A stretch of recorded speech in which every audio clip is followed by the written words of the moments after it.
Hello friends, मैं श्रीकांत पारासर आप सभी का स्वागत करता हूं रोहित क्लासेस चैनल पर। हमारा आज का टॉपिक क्या है?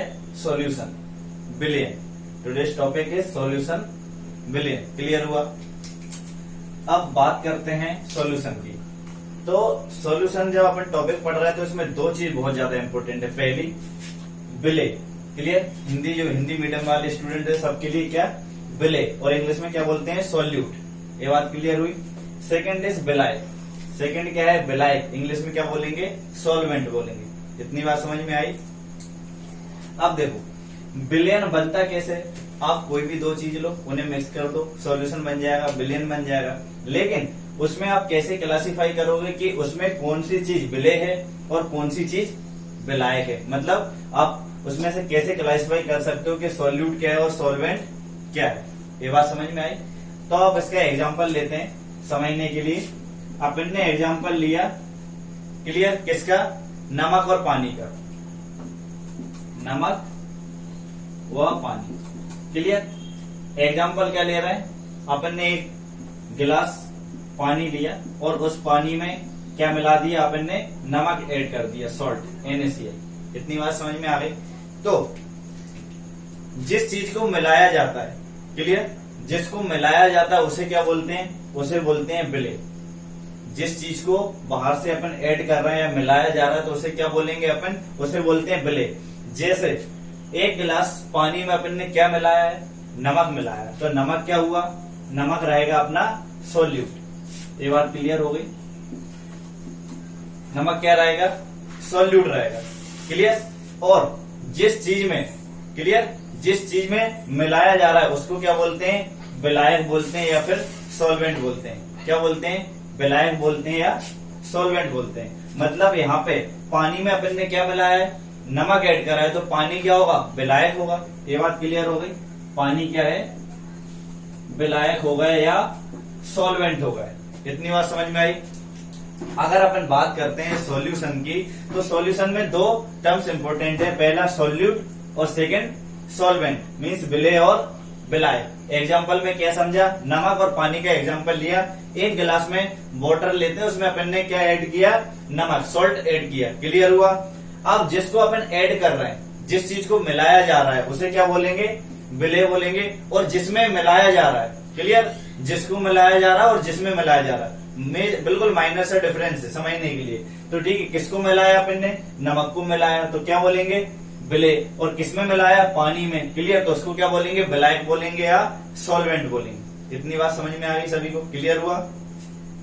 इसके और भी बहुत सारे एग्जांपल्स हैं, आप उनको नोट डाउन करना, वो पेपर्स में पूछे जाते हैं। क्लियर?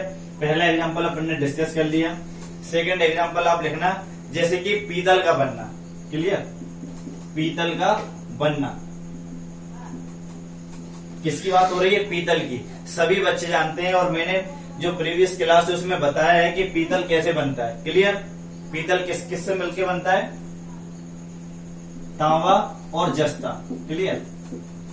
कॉपर और जिंक दोनों को मिला के क्या बनता है? पीतल बनता है। मतलब कि एक क्या है? एक तरह का बिलियन है। आप दो चीजों को मिलाने के बाद क्या बनाया गया है? बिलियन बना है। इतनी बात समझ में आ गई? इसके और एग्जाम्पल लिख लेना, बहुत ज्यादा इंपॉर्टेंट, जो पेपर से पूछता है। बिजली। क्लियर? इसमें और लिखना, कपूर का बाष्पीकृत होना। कपूर का बाष्पीकृत होना। पहला क्या है? नमक और पानी का लिया। सेकंड पीतल का बनना। थर्ड क्या है? कपूर का बाष्पीकृत होना। क्लियर हो गया? और इसमें और एग्जांपल्स ऐड कर लेना, जैसे कि जेली, जो जेली रहती है उसका बनना। क्लियर? वो भी मतलब मिक्स करके बनाई जाती है। आपको उसमें सॉल्यूट भी मिलेगा और सॉल्वेंट भी मिलेगा। बात करें फिटकरी, ठीक है, फिटकरी का क्या करते हैं? जल में मिले। अपन फिटकरी जो लेते हैं उसको जल में मिलाते हैं, उससे क्या होता है? बाद में जो भी उसमें गंदगी रहती है वो नीचे सेटल डाउन हो जाती है। क्लियर? तो ये भी किसका एग्जाम्पल रहेगा? सॉल्यूशन का एग्जाम्पल। क्लियर? उसके बाद बोले तो जो क्या है, बादल और कोहरा, ये दोनों का बनना भी किसमें आता है? एक तरह का बिलियन रहता है। वो सारी बातें अपन डिस्कस करेंगे आगे, ठीक है। तो ये सारे एग्जाम्पल सेट कर लिए किसमें? सॉल्यूशन में। ये सभी किसके एग्जाम्पल थे? सॉल्यूशन के थे। इसके बाद नेक्स्ट क्या पूछता है? पूछता है कि जो विलयन रहता है, क्लियर, तो विलयन की सांद्रता कैसे निकालते हैं, इसका डायरेक्ट फॉर्मूला पूछ लिया जाता है कॉम्पिटिटिव एग्जाम्स में, और बहुत बार पूछा है। ठीक है, वो देखते हैं अपन, इसको मैं रफ कर देता हूँ। ये बात इतनी अच्छे से समझ में आ गई होगी कि सॉल्यूट क्या है, सॉल्वेंट क्या है, सॉल्यूशन कैसे बनता है, और उसके एग्जाम्पल्स अपन ने समझ ली। क्लियर। अब बात करते हैं सांद्रता। क्लियर, अपन सांद्रता की बात कर रहे हैं। विलयन की सांद्रता कैसे निकालते हैं, इसका फॉर्मूला होता है, और ये बहुत बार पूछा गया है। विलयन की सांद्रता, इसका फॉर्मूला क्या होता है, विलय की मात्रा, मीन्स आप उसमें कितना विलय ऐड कर रहे हो। क्लियर, विलय की मात्रा, और ये जो विलय की मात्रा है किसमें निकाली जाएगी, टोटल सॉल्यूशन में निकालेंगे, मीन्स विलयन में, सॉल्यूशन में निकालेंगे, तभी तो पता चलेगा कि उसकी कितना सांद्र है वो। विलय की मात्रा डिवाइडेड बाय विलयन की मात्रा इनटू 100। ये क्या होता है, फॉर्मूला होता है विलयन की सांद्रता निकालने का, और एक कॉम्पिटिटिव एग्जाम्स में बहुत बार पूछा गया है, इसलिए अपन ने डिस्कस करा। क्लियर, विलयन की सांद्रता कैसे निकालते हैं, विलय की मात्रा मीन्स कितना सॉल्यूशन में विलय है, कितना आपने कोई सा अनदर जो एलिमेंट है या कुछ मैटर है वो आपने ऐड करा है। क्लियर, तो विलय की मात्रा डिवाइडेड बाय विलयन की मात्रा, टोटल सॉल्यूशन में कितना विलय है, क्लियर, इनटू 100। ये क्या निकल गया अपना, विलयन की सांद्रता निकल गई। क्लियर हुआ इतना, सॉल्यूशन समझा और विलयन की सांद्रता, दो चीजें कंप्लीट हो गई। अब देखते हैं अपन टाइप्स ऑफ सॉल्यूशन, मतलब कि विलयन के प्रकार कितने होते हैं। अब बात करते हैं विलयन के प्रकार की। तो विलयन कितने प्रकार के होते हैं, विलयन 4 प्रकार के हैं। जनरली बेसिकली जो पूछता है वो यही रहते हैं 4। ठीक है, तो टाइप्स ऑफ सॉल्यूशन या विलयन के प्रकार कितने हैं, 4 हैं। पहली बात करते हैं सैचुरेटेड सॉल्यूशन। सैचुरेटेड सॉल्यूशन, इसका मतलब क्या है, हिंदी में इसका नाम होता है संतृप्त विलयन। सब लोग नोट डाउन करते चलना, संतृप्त विलयन। सबसे पहले इनके नाम देख लो। क्लियर, फिर मैं सबको इलेबरेट करता हूं एक एक से। सैचुरेटेड सॉल्यूशन मीन्स संतृप्त विलयन। अनसैचुरेटेड सॉल्यूशन, इसका मतलब क्या होता है, असंतृप्त विलयन। असंतृप्त विलयन। क्लियर, असंतृप्त विलयन। फिर है ट्रू सॉल्यूशन। ट्रू सॉल्यूशन का मतलब वास्तविक विलयन, इसका नाम क्या होगा, वास्तविक विलयन। 4 तरह के बेसिकली पढ़ते हैं अपन। क्लियर, वास्तविक विलयन। उसके बाद है कोलाइडल सॉल्यूशन, मतलब कि कोलाइडी विलयन। कोलाइडी विलयन, इतना क्लियर हुआ। ठीक है, टाइप्स ऑफ सॉल्यूशन मतलब कितने प्रकार के विलयन होते हैं। तो विलयन बेसिकली 4 प्रकार के होते हैं, सैचुरेटेड सॉल्यूशन, संतृप्त विलयन, अनसैचुरेटेड सॉल्यूशन, असंतृप्त विलयन, ट्रू सॉल्यूशन, वास्तविक विलयन, कोलाइडल सॉल्यूशन, कोलाइडी विलयन। यहां तक क्लियर हुआ सारी चीजें। अब एक एक के बारे में डिटेल्स में पढ़ेंगे, अपने समझेंगे कि इसमें किस तरह से वो संतृप्त होगा और किस तरह से असंतृप्त होगा। इतनी बात समझ में आई, तो मैं इसको रफ कर देता हूं थोड़ा सा, फिर बताता हूं आपको।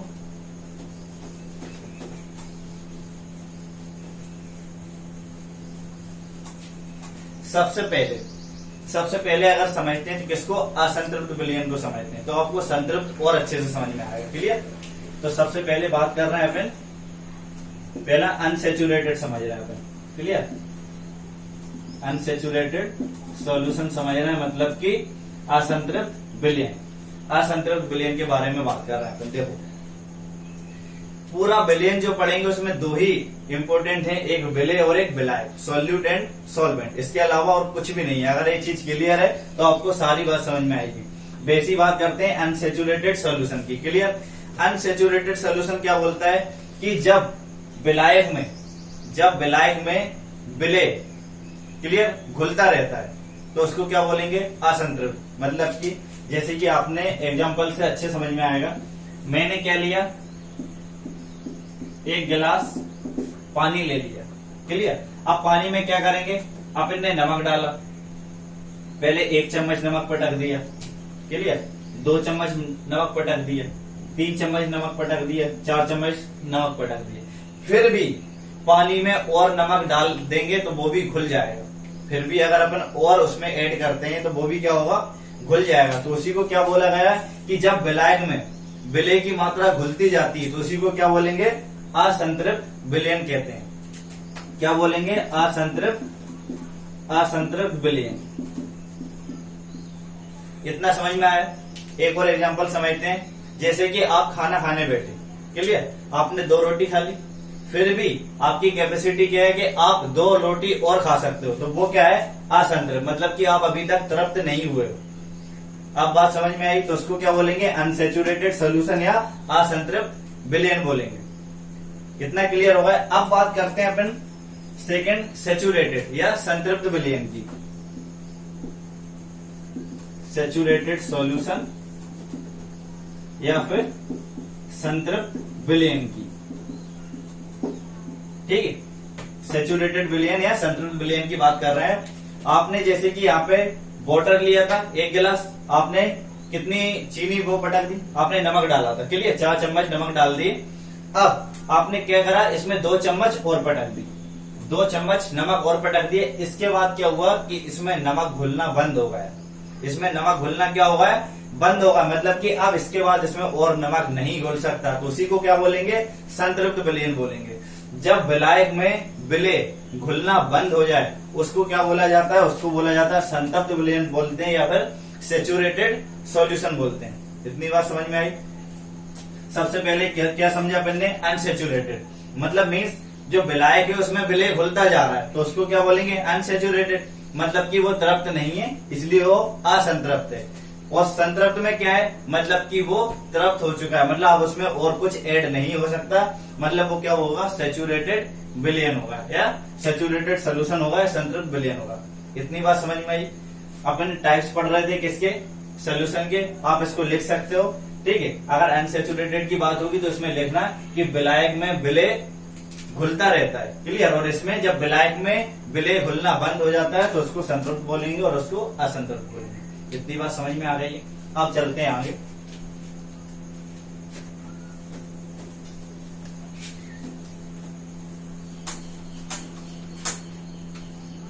बेसिकली कितने पढ़ रहे हैं अपन, 4 पढ़ते हैं, क्लियर। अब थर्ड की बात करते हैं। थर्ड क्या है, थर्ड पढ़ा अपन ने ट्रू सोल्यूशन या वास्तविक विलयन। वास्तविक विलयन, इसी को बोलते हैं ट्रू सोल्यूशन बोलते हैं। अब वास्तविक विलयन और कोलाइडी विलयन,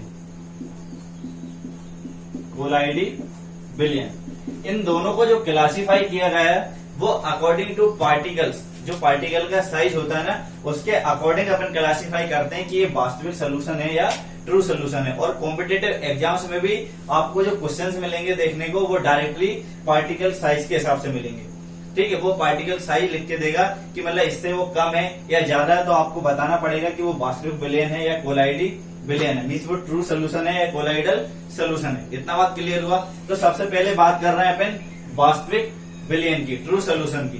तो इसको आप कैसे क्लासी, मतलब किस तरह से बताओगे कि ये वास्तविक विलयन है, तो इसका जो साइज रहता है, क्लियर, इसका जो साइज रहता है वो 10⁻⁻7 से कम रहता है। जो पार्टिकल्स के साइज रहेगा इसमें वो कितना रहेगा, 10⁻7 से कम रहेंगे। जो भी पार्टिकल्स इसमें यूज होंगे वास्तविक विलयन में, उनका साइज जो है, क्लियर, किसकी बात हो रही, साइज की, पार्टिकल्स की साइज की बात हो रही, तो 10⁻⁻7 से वो क्या रहेंगे, कम रहेंगे। इतनी बात क्लियर है। सेकेंड बात करते हैं इसमें, जब इनकी जो पार्टिकल का साइज इतना कम है, ठीक है, माइनस में है, तो फिर ये क्या होंगे, अदृश्य होंगे। आप नॉर्मली इन्हें नहीं दे सकते, तो सेकेंड पॉइंट क्या लिखोगे आप, अदृश्य होते हैं। क्या होते हैं, अदृश्य होते हैं। इतनी बात समझ में आ गई। थर्ड अगर बात करते हैं किसमें, इसी की, वास्तविक विलयन में, तो ये क्या रहते हैं, एक पेपर होता है फिल्टर पेपर, क्लियर, एक फिल्टर पेपर होता है, एक पार्शियल पेपर भी पाया जाता है। तो अपन फिल्टर पेपर की बात करते हैं। Filter paper, filter paper normally base, आप नाम से समझ रहे होंगे कि उसमें से अपन फिल्ट्रेट करेंगे, आप पास करवाएंगे इन्हें। तो जब इन्हें पास करवाएंगे तो फिल्टर पेपर भी इनको अलग अलग नहीं कर पाता, क्योंकि वो इतने, मतलब आप देख रहे हो 10⁻⁻7, बहुत ज्यादा, बहुत इतने हैं कि आपको नॉर्मली देख नहीं रहे, तो आप फिल्टर पेपर कैसे उन्हें अलग कर सकते हैं। तो फिल्टर पेपर भी इन्हें अलग नहीं कर पाता, क्लियर, फिल्टर पेपर भी अलग नहीं करवाता, नहीं नहीं कर पाता। इतनी बात समझ में आ गई। तो अपन ने किसके बारे में पढ़ लिया, वास्तविक विलयन है ट्रू सोल्यूशन के बारे में। ठीक है, ज्यादातर जो कॉम्पिटिटिव एग्जाम्स में जो क्वेश्चन पूछा गया, बहुत बार रिपीट हुआ, वो एक यही क्वेश्चन हुआ है कि जो इनका साइज है पार्टिकल्स का वो कितना रहता है, 10⁻⁻⁷ से कम रहता है। ठीक है, दो चीज पे अपन देख ली। अब बात करते हैं कोलाइडी विलयन की या कोलाइडल सोल्यूशन की। इसको समझते हैं। इसमें पार्टिकल का साइज कितना रहता है, ये तो बहुत बार पूछा गया। इसका साइज रहता है 1 नैनोमीटर से 1000 नैनोमीटर तक। कभी अगर पूछा जाता है, आपको डायरेक्टली लिखा मिलेगा कि पार्टिकल साइज 1 नैनोमीटर से लाइज करता है, मतलब उसके बीच में रहेगा 1 नैनोमीटर से 1000 नैनोमीटर तक, तो कौन सा सोल्यूशन रहेगा, कोलाइडल सोल्यूशन रहेगा। इतनी बात समझ में आ गई। कौन सा सोल्यूशन रहेगा, कोलाइडल सोल्यूशन है, कोलाइडी विलयन रहेगा वो। अब इसकी कुछ प्रॉपर्टीज और देख लेते हैं इसके अलावा। और इसमें क्या होगा, सबसे पहला नैनोमीटर की बात हो रही, मतलब कि आप इसको माइक्रो जो रहेगा, अल्ट्रा माइक्रो, और जो भी क्या है अल्ट्रा माइक्रोवेव जो रहते हैं उससे आप दे सकते हो। Ultra microwave, clear. आप किससे देख सकते हो, अल्ट्रा माइक्रोवेव से देखोगे। उसके बाद अगर बात करते हैं सबसे ज्यादा इंपोर्टेंट एक जो कोलाइडी विलयन रहता है, कोलाइडी विलयन में आप क्या देखते हो, टिंडल प्रभाव देखते हो। कौन सा प्रभाव, टिंडल प्रभाव। इसमें टिंडल प्रभाव देखा जाता है। मैं डिस्कस करूंगा आगे कि टिंडल प्रभाव क्या होता है। तो कोलाइडी विलयन में क्या देखते हैं, टिंडल प्रभाव देखते हैं। क्लियर हो गई ये बात। अब यहाँ पे क्या थे, ये अदृश्य थे, तो ये भी नॉर्मली क्या होंगे, ये भी एक तरह से अदृश्य रहेंगे और अपारदर्शी रहते हैं। क्लियर। इसकी एक प्रॉपर्टी में ऊपर लिख देता हूं, यहाँ पे लिख देता हूं। ये बात किसकी कर रहा है, ठीक है, इसकी प्रॉपर्टी लिखना है अभी अपन कोलाइडी विलयन की। क्या होते हैं, अपारदर्शी रहते हैं, अर्धपारदर्शी। अर्धपारदर्शी मतलब आधे जो कुछ मतलब उसके पार्टिकल्स रहेंगे वो आपको कुछ दिखेंगे और कुछ पार्टिकल्स नहीं दिखेंगे। क्लियर। और जो पार्टिकल्स विलयन में उपस्थित हैं वो ऑलवेज क्या रहते हैं, स्टेबल रहते हैं। ठीक है, स्टेबल अवस्था में पाए जाते हैं। ठीक है, वेरी नहीं करते वो। इतनी बात समझ में हो गई। और एक चीज अपन ने क्या देखी थी, फिल्टर पेपर। वास्तविक विलयन का जो था उसमें फिल्टर पेपर भी अलग नहीं कर पा रहा था, और सेम वैसा ही इसमें कोलाइडी विलयन में भी जो पार्टिकल्स रहते हैं फिल्टर पेपर इन्हें भी अलग नहीं कर पाता। इसमें भी लिख लेना, फिल्टर पेपर यहाँ पर भी नहीं कर पाता अलग। ठीक है, अलग नहीं कर पाता। तो इतनी बातें समझ में आ गई। कौन कौन सी बात की, सबसे पहले सॉल्यूशन के बारे में बात की। दो मेन इंपोर्टेंट है, एक सॉल्यूट और एक सॉल्वेंट, मीन्स विलय और विलाय। इससे अपना विलयन बनेगा। तो सबसे पहले अपन ने एग्जांपल से समझा था विलयन क्या होता है। क्लियर। विलयन की सांद्रता कैसे निकाली जाती है ये चीज भी अपन ने समझ ली। और टाइप्स ऑफ सॉल्यूशन कितने प्रकार होते हैं, 4 होते हैं बेसिकली अपन पढ़ते हैं। ठीक है, सैचुरेटेड, अनसैचुरेटेड, ट्रू और कोलाइडल। और सबके हिंदी में नाम लिख लिए होंगे। और किस तरह से क्लासिफाई किया जाता है, संतृप्त, असंतृप्त। ठीक है, वास्तविक विलयन और कोलाइडी विलयन। बेसिकली इन दोनों को ही अकॉर्डिंग टू पार्टिकल साइज इसके हिसाब से अपन क्लासिफाई करते हैं कि वास्तविक विलयन क्या है और कोलाइडी विलयन क्या है। इतनी बातें समझ में आ गई, इतनी बात क्लियर हो गई। अब अभी अपन ने एक चीज के बारे में पढ़ा, टिंडल प्रभाव। टिंडल प्रभाव भी अपन समझ लेते हैं। क्या समझ लेते हैं, टिंडल प्रभाव। मैं इसको रफ कर देता हूँ, फिर मैं टिंडल प्रभाव समझाता हूँ आपको। इतना क्लियर होगा, सभी ने नोट डाउन कर लिया होगा। मैं रफ कर देता हूँ। अब क्या देखते हैं, टिंडल प्रभाव। इसके बारे में बात हो रही है, टिंडल प्रभाव। इसको अच्छे से समझना आप। अभी अपन ने क्या बात करी, जो अपन ने कोलाइडी विलयन देखा, कोलाइडी विलयन क्या शो करता है, टिंडल प्रभाव। क्लियर। तो अपन क्या बात करेंगे, टिंडल प्रभाव की। तो जो कोलाइडी विलयन है, क्लियर, जब कोलाइडी विलयन में से आप क्या करते हो, जब सूर्य की रेस उसमें एंटर करती है और जब वो गुजरती है तो क्या बनाती है, क्या करती है, जो सूरज की रोशनी उसका मार्ग, सबसे पहले तो वो क्लासिफाई मतलब एक मार्ग दिखेगा आपको कि यहाँ से सूरज की रोशनी आ रही है। और एक किसमें दिखाएगा, सिर्फ कोलाइडी विलयन में ही दिखाता है। क्लियर। क्या दिखाता है, कोलाइडी विलयन में ही दिखाता है। क्या, टिंडल प्रभाव। इतनी बात समझ में आई। जब प्रकाश की किरणें कोलाइडी विलयन के माध्यम से छिद्र से अंदर आती है तो उनमें क्या होता है, प्रकीर्णन होता है। क्या होता है, सबसे पहले देखो इसको बहुत अच्छे से समझना है। सबसे पहले सूरज की रोशनी आई किसमें, कोलाइडी विलयन में एंटर की, किसी भी क्षेत्र हुआ या माध्यम हुआ मीडियम उसके थ्रू वो एंटर कर गई किसमें, कोलाइडी विलयन में। जब वो एंटर करेगी तो उसमें कौन से पार्टिकल्स हैं, कोलाइडी सोल्यूशन है, टोटल कोलाइडी पार्टिकल्स हैं। तो वो क्या करेंगे, उसमें प्रकाश का प्रकीर्णन होगा। जब उसमें प्रकाश का प्रकीर्णन होगा और एक अपने को मार्ग दिखाई देगा कि वहां से सूरज की रोशनी आते हुए दिख रही है। इतनी बात समझ में आ गई। उसी को क्या बोलते हैं, टिंडल प्रभाव बोला जाता है। इतनी बात समझ में आई। जब सूरज की रोशनी किसी क्षेत्र या माध्यम से एंटर करती है किसमें, कोलाइडी सोल्यूशन में, तो उसमें कोलाइडी पार्टिकल्स होते हैं। वो क्या करते हैं, प्रकाश का प्रकीर्णन कर देते हैं और उसकी वजह से एक मार्ग आपको, एक रेस दिखाई देगी जहाँ पे आपको एनर्जी, ठीक है, आपको लाइट जैसा दिखाई देगा। उसी को क्या बोला जाता है, टिंडल प्रभाव देखा जाता है। उसी को क्या बोलते हैं, टिंडल प्रभाव बोलते हैं। इतनी बात समझ में आ गई। अगर आप एग्जाम्पल की बात करें तो एक आपने गिलास लिया, क्लियर, गिलास लिया और गिलास में वाटर है, गिलास में वाटर है और आपने क्या करा, इसमें आटा घोल दिया। आपने क्या करा, इसमें आटा घोल दिया, क्लियर, सफेद आटा घोल दिया। लेकिन जब आप इसको देखोगे ना, जब आपको सफेद आटा घोलने के बाद जब इसको सूरज की रोशनी जब इसमें एंटर करेगी, जिसमें पड़ेगी, तो आपको गिलास का कलर नीला दिखाई देगा। इतनी बात समझ में आई। तो किसकी वजह से, प्रकाश के प्रकीर्णन की वजह से। लेकिन वो तब पॉसिबल हो पाया जब जो सोल्यूशन था वो कैसा था, कोलाइडी सोल्यूशन था।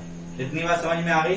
तो ये बात समझ में आई। टिंडल प्रभाव क्या होता है कि जब प्रकाश की किरण किसी क्षेत्र या माध्यम से कोलाइडी विलयन में एंटर करती है तो कोलाइडी पार्टिकल्स की वजह से सूरज की किरण क्या होती है, प्रकाश प्रकीर्णन हो जाता है। उसकी वजह से क्या होगा, एक आपको मार्ग या रास्ता दिखाई देता है सूरज की रोशनी का, क्लियर। उसी को बोला जाता है टिंडल प्रभाव। इतनी बात समझ में आ गई।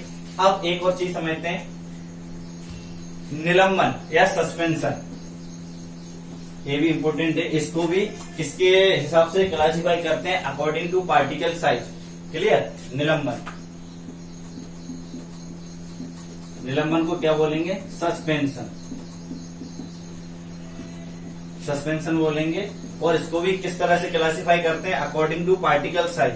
मीन्स इसके जो अपन क्या बोलेंगे, 1000 नैनोमीटर, इसके जो पार्टिकल साइज इसमें रहेंगे उनके किस हिसाब से क्लासिफाई है, वो 1000 नैनोमीटर से कम साइज के रहेंगे। इतनी बात हमेशा, ये बात ऑलवेज क्लियर रहेगी कि हमेशा जो भी इसके पार्टिकल साइज है निलंबन में जो आएंगे वो 1000 नैनोमीटर से कम ही रहेंगे उनका साइज। पहली बात क्लियर हुई। सेकेंड बात, इसको आप फिल्टर पेपर या पार्चर पेपर इससे अलग अलग नहीं कर सकते, क्लियर। जो अपन ने अभी देख लिया था, फिल्टर पेपर हो या पार्चर पेपर हो, ये दोनों अलग अलग रहते हैं। फिल्टर पेपर भी और पार्चर पेपर को बोला जाता है चर्म पत्र, एक तरह से, क्लियर। और इसकी जो विजिबिलिटी है एक तरह से क्या रहेगी, आपको दिखाई नहीं देगी, अपारदर्शी है, क्लियर। अपारदर्शी विजिबिलिटी एक तरह की अपारदर्शी रहती है, दिखाई नहीं देते। और अगर इसकी विलयन की बात करें तो किस तरह का विलयन है, विषमांगी। मिश्रण भी किस तरह का रहता है, विषमांगी रहता है, क्योंकि बहुत सारे मिक्सअप रहता है। और अगर आप बात करें इसके जो पार्टिकल्स की, तो उन्हें आप खुली आंखों से या बोला जाता है नंगी आंखों से नहीं देख सकते। इतनी बात समझ में आ गई। तो इस तरह के जो सोल्यूशन है, ठीक है, सोल्यूशन का एक प्रकार था जो पेपर्स में पूछ लेता है, तो क्या था, निलंबन, सस्पेंशन। तो अभी तक पूरी क्लास में अपन ने क्या डिस्कस करा, सोल्यूशन क्या होता है, टाइप्स ऑफ सोल्यूशन, सोल्यूशन की सांद्रता, क्लियर। और टिंडल प्रभाव क्या होता है, निलंबन या सस्पेंशन, ये सारी चीजें क्या होती है। इतना पूरा का पूरा डिस्कस कर लिया। नेक्स्ट क्लास जो अपनी रहेगी उसमें जो क्वेश्चंस किससे बनते हैं, कोलाइडी विलयन से, क्लियर। उसके टाइप्स जो अलग अलग तरीके बनते हैं, फोम क्या होता है, शेविंग क्रीम किसका उदाहरण है, एरोसेल किसका उदाहरण है, वो सारी चीजें अपन डिस्कस करेंगे नेक्स्ट क्लास में। तो वो पूरी की पूरी क्लास बेस्ड किस पर आएगी, कोलाइडी विलयन। और उसके जो भी एग्जाम्पल्स बहुत सारे बनाए जाते हैं अलग अलग टाइप्स के, और जो मिक्सर अपना बनाया, विलयन बनाया, उसको आप कुछ चीज मिक्स हो गई तो उन्हें अलग कैसे करेंगे, क्लियर। तो पूरी क्लास किस पे बेस्ड रहेगी, उस चीज पे। इतना सारी बातें समझ में आ गई, क्लियर हुआ। अगर आपको हमारा कंटेंट और पढ़ाने का तरीका जो भी आपको यहाँ पे पढ़ाया जा रहा है वो पसंद आ रहा हो तो वीडियो को लाइक करें, शेयर करें, सब्सक्राइब करें और कमेंट्स जरूर करके बताएं। और जो भी आपके डाउट्स हैं उन्हें कमेंट्स में पूछें, वो आपको वहीं पे क्लियर कर दिए जाएंगे। Thank you.